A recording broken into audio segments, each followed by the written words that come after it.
Diondra. It was an accident. I didn't mean to leave them out for my father to find. At least I don't think I did.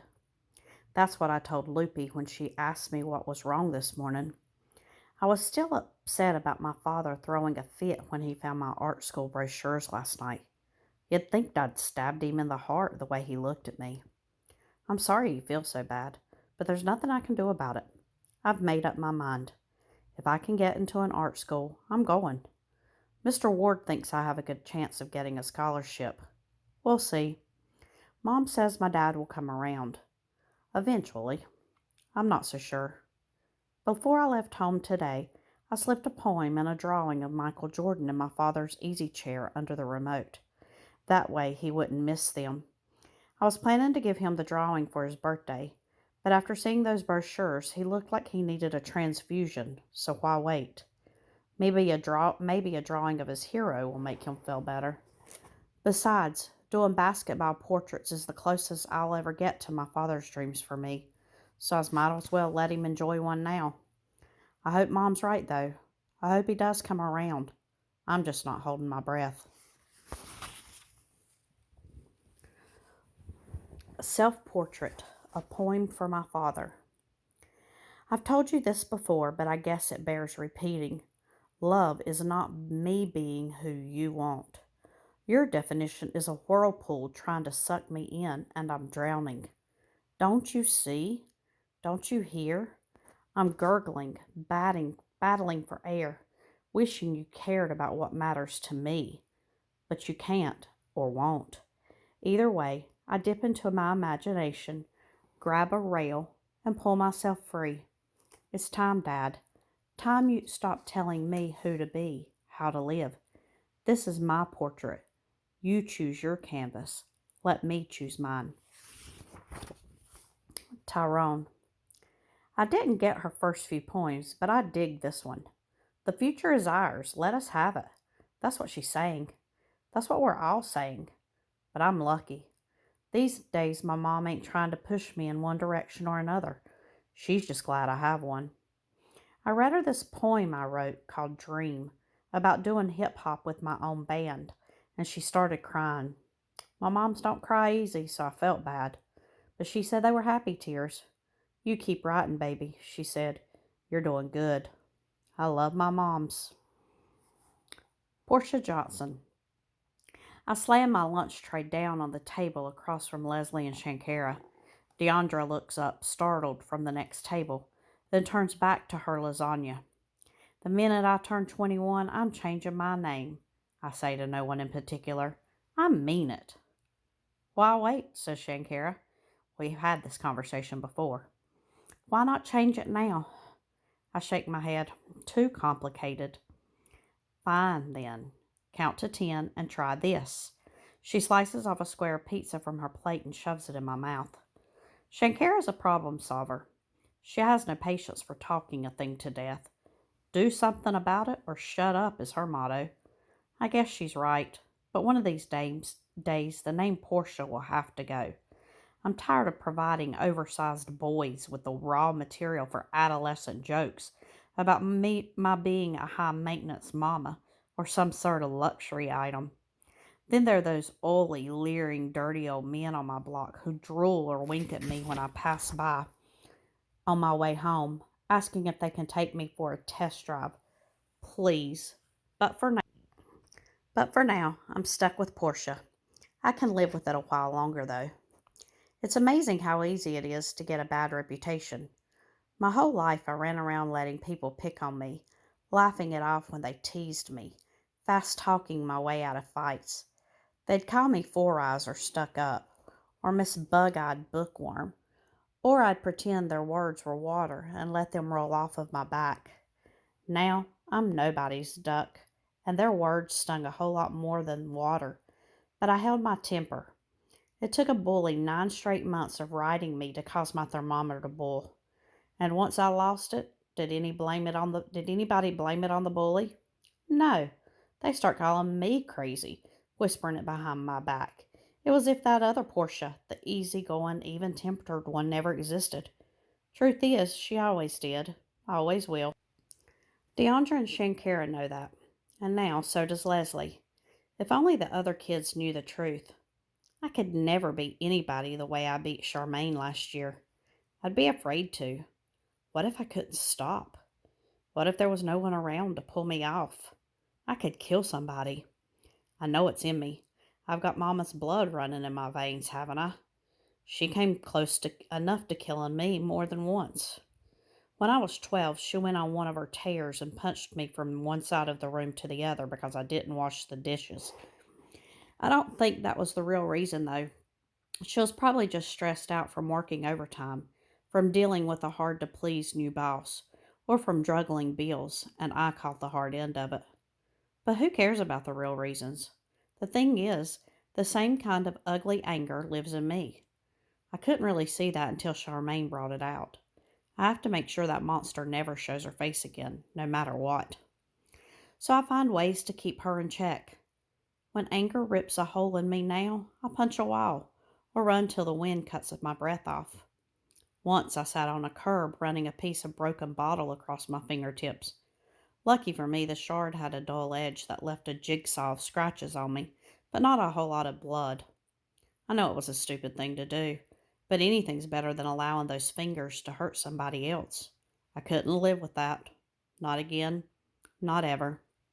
No, these kids have nothing to fear from me. They just don't know it. Leslie says I've got to learn to let people in, and I know she's right.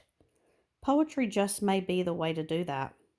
I mean, it worked for Devon, didn't it? And Tyrone. We all got to see another side of them. Even Janelle gets up there, Miss Shyness herself. I've never seen her turn so bold, although the boldness only seems to last as long as she's up front reading her poems. Still, that's something. Tyrone was the biggest surprise, though. Who would have guessed he wrote poetry? And he knows his poems by heart, no less. Every Friday, there he is, the first one to raise his hand when Mr. Ward asks who's got something they want to read. And he's always the first one up, if Mr. Ward gives him the chance. No goofing around like he usually does either. He's all business. He takes center stage, clears his throat, and smoothly launches into his rhyme. The first time he got up there, I rolled my eyes like half the sisters in the class, certain he was going to spout something lame or nasty about girls and sex or gangsters. I mean, that's all we ever heard him talk about, right? But there was nothing lame about this poem, and none of it was about sex. It's about what's going on in the world, and about trying to make sense of it. It was a poem by somebody who really thinks about things, and that somebody turned out to be Tyrone. He made me change my mind about him that day. Maybe I can change people's mind about me too. It's worth a shot. I better do it quick, though. There are only a few open mic Fridays left before school's out, and the last one will be at the assembly, and I don't plan on getting up in front of a whole group of strangers my first time out. Friday is 2 days away, and I know exactly what poem I'm going to read. A letter to my mother. Dear Mom, you with the hypodermic needle in your arm, I never said goodbye or joined your funeral procession because I was too angry at the time.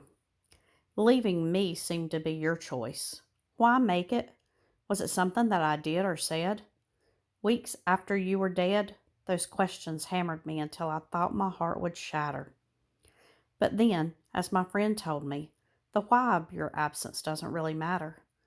Besides, I'm older now and understand a little about pain and the crazy things it drives us to do. So even though this may be overdue, remember, some things are better late than never. Mom, I finally forgive you. Love, Porscha. P.S. Goodbye. Tyrone. Now I know school's almost over. We came to our English class yesterday and found our poems and drawings gone from the wall. Porscha was about to freak along with everybody else, till Mr. Ward surprised us with a class anthology. He'd gone to some quick copy place and made up books for each of us with copies of our work. It was pretty cool the way he hooked it up. I can't wait to show my mom's. It was kind of sad seeing the walls all bare. But hey, today was our last open mic Friday, so it was time for our stuff to come down. Besides, we were only in there long enough to take attendance. Then we headed for the auditorium to have open mic there as part of an assembly, just like Mr. Ward planned. The hall was crowded by the time I got there. I looked around for the reporter, but I don't think he made it. Yeah, well, I thought, his loss. I slipped into a seat in the front row just as the principal called everybody to attention. Sitting up front ain't my thing, but this assembly was different. Our whole class was there, so we could reach the stage quicker to read our work. I was down with that. The principal made a couple of announcements, but don't ask me what about. Nobody was interested. We all sat up, though, when he called Teach to the stage. Mr. Ward explained what Open Mic Friday was about and how we got started. Wesley yelling, "Y'all got me to thank, remember that." I was only half listening because I was waiting till Teach got to the good stuff, meaning when we finally got to read. "Before we get started," he said, "I thought it would be good if one or two of the students who have participated in Open Mic this year would say a few words about what it has meant to them." I checked down the row real quick. "I'll pass," said Leslie. Amy and Sheila had "Don't look at me" stamped all over their faces. Raoul didn't look much better. Sterling rose out of his seat but then sat back down. Cracked me up. Everybody was suddenly shy. Not me. I stood, headed for the podium.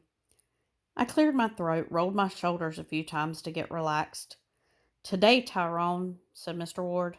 "Yeah, my brother," chimed in Porscha. "I'm getting there," I said, taking a second to adjust the microphone. "Hello? Can you hear me?" "Yeah, fool, but you ain't saying nothing," said Shankara. "All right, just give me a minute." Everybody laughed. "Okay, I just wanted to say I'm really glad I got to do this poetry thing, because I feel like, even though the people in our class are all different colors, and some of you speak a different language and everything, I feel like we connected. I feel like I know you now. You know what I'm saying? I feel like we're not as different as I thought." I looked out at Raoul, Janelle, Gloria, Devon, my homie Wesley, my whole crew, and felt something deep inside my chest, something that made me swallow hard. "You guys are okay," I said. "Even you, Steve, with your skinny, bleached blonde self." Steve grinned. Reynard patted him on the back, and everyone else teeheed for a hot second. Then I went back to my seat. When I sat down, our whole crew was clapping. Tanisha and Judy Ann whistled. Nobody said it, but it was like I had spoken for all of us. You know what I'm saying? And that don't happen every day. I'm glad I didn't choke up there, 'cause now the whole school's talking about the assembly. Probably be talking about it all summer. We was so hot. We sizzled. Shankara read. Raoul did his Zorro thing. My man Wesley and me did a new cipher with a little sax from Reynard, and I even got Porscha to read her piece again. I never did come up with any African drum music for Tanisha, but the sister did fine all by herself. Except for Wesley and me, we all pretty much did our old poems.